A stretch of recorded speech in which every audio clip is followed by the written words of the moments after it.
सभी विद्यार्थियों को नमस्कार। अपने इस YouTube चैनल पर आपको स्वागत एवं अभिनंदन। हाँ तो विद्यार्थियों, आज हम राजस्थान जीके संबंधित कविता संख्या 41 देखने जा रहे हैं। तो आज का हमारा विषय रहेगा राजस्थान जीके और आज हम देखेंगे राजस्थान जीके संबंधित कविता संख्या 41। शुरू करते हैं विद्यार्थियों आज का वीडियो।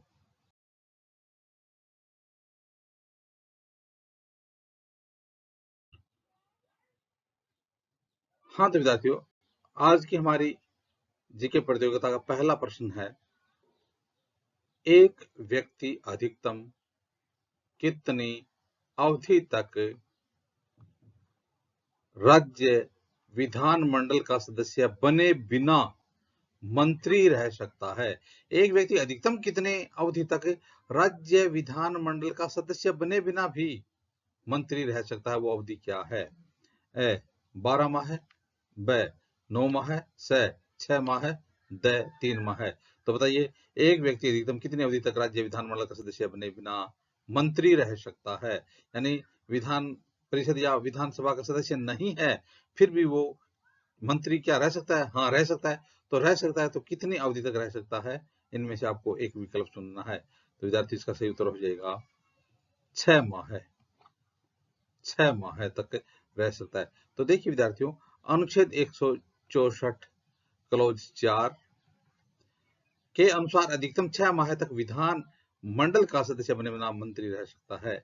और इसी प्रकार से यदि देखा जाए तो अनुच्छेद 75 के अनुसार केंद्र में भी 6 माह तक, अनुच्छेद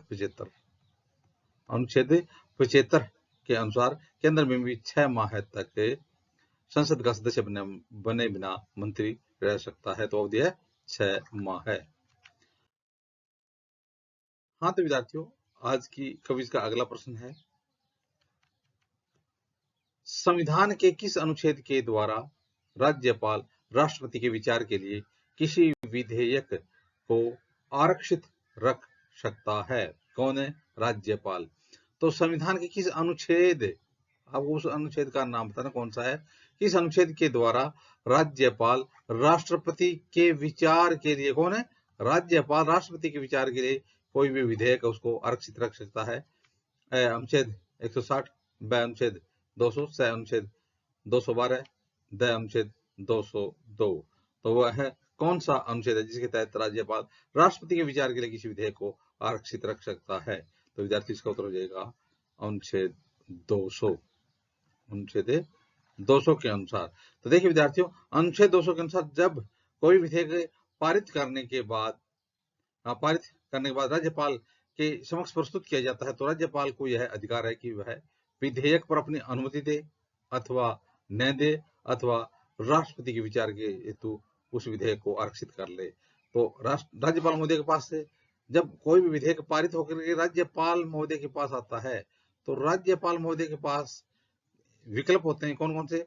पहला तो यह होता है कि राज्यपाल को यह अधिकार है कि वह विधेयक पर अपनी अनुमति दे अथवा न दे, अथवा राष्ट्रपति के विचार हेतु उस विधेयक को आरक्षित कर ले। तो इस प्रकार से उत्तर हो जाएगा अनुच्छेद 200।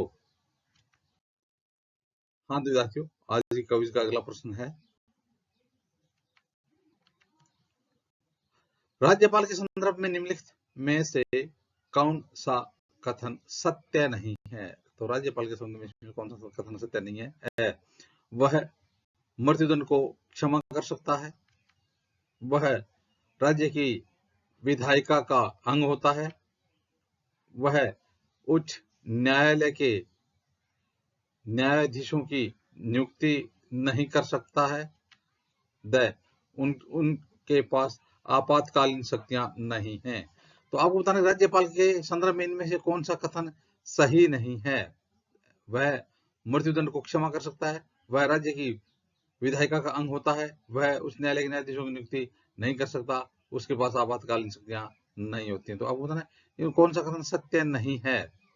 तो देखिए, इसका उत्तर हो जाएगा, वह मृत्युदंड को क्षमा कर सकता है, यह असत्य है। तो इसका उत्तर क्या हो जाएगा? वह मृत्युदंड को क्षमा कर सकता है।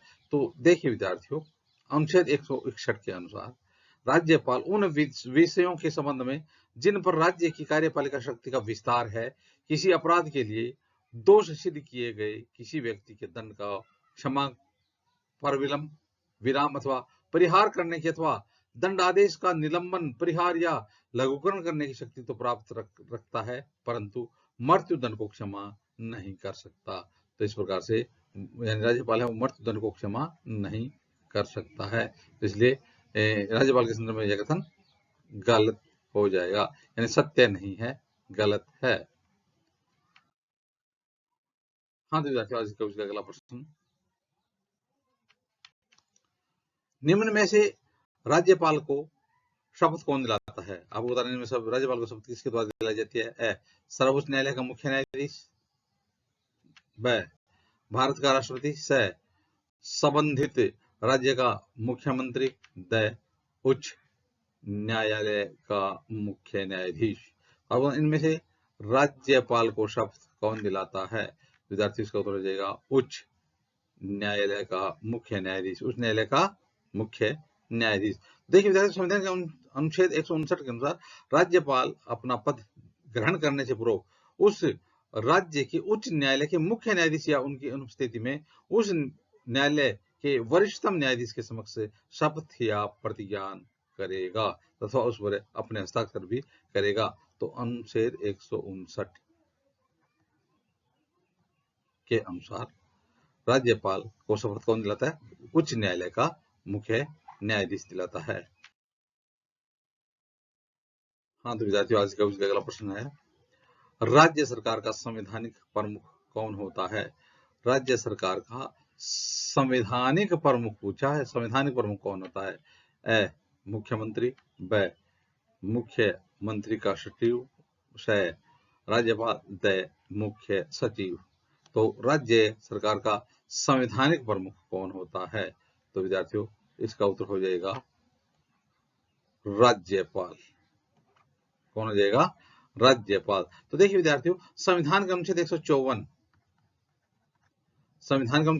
के अनुसार राज्य की कार्यपालिका शक्ति राज्यपाल में निहित है, जिसका प्रयोग वह संविधान के अनुसार स्वयं या अपने अधीनस्थ अधिकारियों के द्वारा करेगा। तो अनुच्छेद 154 के अनुसार राज्य सरकार का संवैधानिक प्रमुख कौन होता है?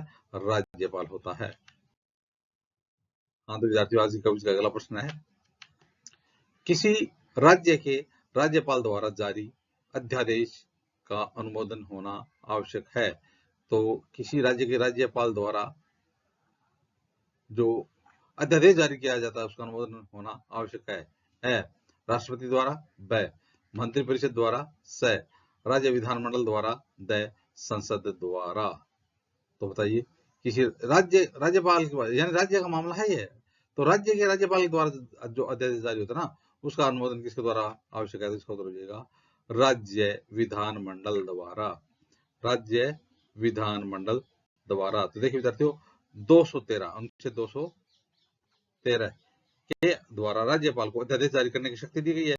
राज्यपाल इस शक्ति का प्रयोग उस समय करता है जब विधानमंडल सत्र में नहीं होता है, यानी विधानमंडल जिस समय नहीं चल रहा होता है तब अध्यादेश जारी किया जाता है राज्यपाल के द्वारा। राज्यपाल द्वारा जारी अध्यादेश का प्रस्ताव यदि विधानमंडल का सत्र आरंभ होने के 6 सप्ताह के अंदर पारित हो जाता है तो अध्यादेश अधिनियम बन जाता है। तो 6 सप्ताह है, यानी जो विधानमंडल का सत्र आरंभ होता है उसके 6 सप्ताह के भीतर। तो इस प्रकार से राज्यपाल द्वारा जारी अध्यादेश का अनुमोदन राज्य विधानमंडल द्वारा किया जाता है। हाँ तो विद्यार्थियों, आज की कविता का अगला प्रश्न है, राज्यपाल के वेतन और भत्ते दिए जाते हैं। तो राज्यपाल के वेतन और भत्ते कहाँ से दिए जाते हैं? ए, राज्य की संचित निधि से, ब, आकस्मिक निधि से, स, भारत की संचित निधि से, द, इनमें से कोई नहीं। तो राज्यपाल के वेतन और भत्ते कहाँ से दिए जाते हैं? तो देखिए विद्यार्थियों, राज्य की संचित निधि से है, राज्य की संचित निधि से। तो अनुच्छेद देखिए, भारतीय संविधान के अनुच्छेद 202 क्लॉज 3 के अनुसार राज्य के राज्यपाल, विधानसभा अध्यक्ष, उपाध्यक्ष तथा उच्च न्यायालय के न्यायाधीशों के वेतन और भत्ते राज्य की संचित निधि पर भारित होते हैं। तो इसका उत्तर हो जाएगा राज्य की संचित निधि से। हाँ तो विद्यार्थियों, देखते हैं आज की कविता का अगला प्रश्न है, राजस्थान राज्य शासन सचिवालय का प्रमुख कौन होता है? तो राजस्थान राज्य शासन सचिवालय का कार्यकारी प्रमुख कौन होता है? तो आपको 4 विकल्प दिए जाते हैं। राज्यपाल व, मुख्यमंत्री स, गृह मंत्री द, मुख्य सचिव। तो बताइए राजस्थान राज्य शासन सचिवालय का प्रमुख कौन होता है? तो इसका उत्तर हो जाएगा मुख्य सचिव। कौन होता है? मुख्य सचिव सबसे बड़ा अधिकारी होता है। तो राजस्थान राज्य शासन सचिवालय का प्रमुख कौन होता है? मुख्य सचिव होता है। इस प्रकार से विद्यार्थियों आज हमने राजस्थान जी के संबंधित कविता संख्या 41 देखी। आगे आने वाली वीडियो में भी इसी प्रकार से हम राजस्थान जी के संबंधित अध्ययन सामग्री देखते रहेंगे। आप भी अपने YouTube चैनल के साथ बने रहिए। वीडियो देखने के लिए धन्यवाद।